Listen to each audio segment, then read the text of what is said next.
The topic for today is on managing your negative thoughts and emotions.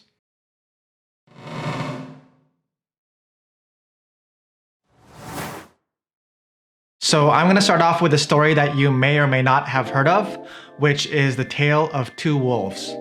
One evening, an elderly Cherokee brave told his grandson about a battle that goes on inside people. He said, "My son, the battle is between two wolves inside us all. One is evil.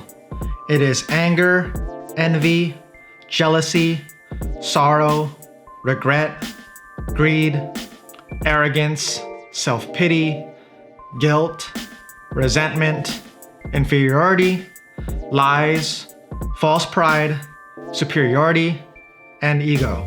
The other is good. It is joy, peace, love, hope, serenity, humility, kindness, benevolence, empathy, generosity, truth, compassion, and faith." The grandson thought about it for a minute and then asked his grandfather, "Which wolf wins?"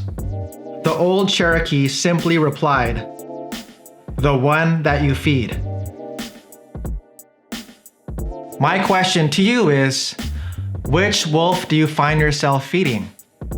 Which thoughts and emotions tend to dominate your day? Let's start by addressing the evil wolf in the room, which represents your negative thoughts and emotions. What is your relationship to this evil wolf? Some people fear the wolf and try to escape or pretend it doesn't exist by either keeping themselves busy or avoiding responsibilities. Others find themselves getting angry or irrational when it arrives, lashing out at loved ones, or making decisions they later regret. I found that whatever you resist persists. When you ignore, run away from, or fight the wolf, it just gets angrier and more dominating. What if this wolf is your pet that never dies and stays with you for the rest of your life? What type of relationship would you want to have with it? First off, I invite you to acknowledge that it's there. Think of the wolf not as an enemy, but as a companion. The antidote to fear is curiosity. What is your evil wolf trying to teach you? When does your wolf show up? Learn as much as you can about your evil wolf so you can grow as a human being. For me, the negative thoughts and feelings that usually show up are those of guilt and lack of self-worth. Thoughts of feeling like I'm not good enough, no matter how much I accomplish or how much praise I receive. Thoughts of letting other people down. Knowing this about myself allows me to identify when these thoughts arise and instead choose thoughts that serve me. I first ask myself, are these thoughts true? Then I think of all the evidence in my life that prove that these thoughts are false. Another thing you'll want to notice is how often does this wolf visit? When does it visit? The evil wolf visits me when I'm tired or at random times when I'm feeling depressed. By recognizing and being accepting of the evil wolf's presence, you may find that it doesn't visit you as often as it used to, or you may not even be bothered by it like you used to. I feel that once you have a healthy relationship with your negative thoughts and emotions, it gives you space to focus on more productive, positive thoughts and emotions. Viktor Frankl, an Austrian neurologist, psychologist, and Holocaust survivor, said, "Between stimulus and response, there is a space. In that space is our power to choose our response. In our response lies our growth and our freedom."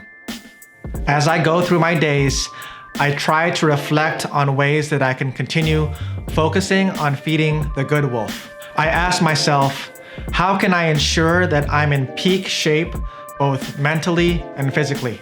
How can I spread positivity and help others heal themselves? How can I show up today to where I'm an energy giver instead of an energy taker? Here's a quick exercise that I hope will help you out. I created a simple Google Doc worksheet that you can make a copy of, or you can grab a piece of paper to write on. Once you're ready, write down all the negative thoughts that consume your brain. You may find that getting all of these thoughts out of your head and onto paper or a word processor to be very therapeutic. Next, review what you wrote down and write your thoughts under what I have learned about myself. Lastly, write down what you want to focus on that's more solution focused or helps you work towards your personal or professional goals. I hope that this exercise helps you gain clarity on both your positive and negative thoughts and emotions on your path towards inner peace and fulfillment. Thanks as always to those of you who took the time out of your day to listen, but I'd love to hear from you and learn from you. What resonated with you? What changes have you made or do you want to make? What insights do you have on this topic? Write them down in the comments below and be sure to like and subscribe to my channels on both YouTube and Instagram. Until next time, peace.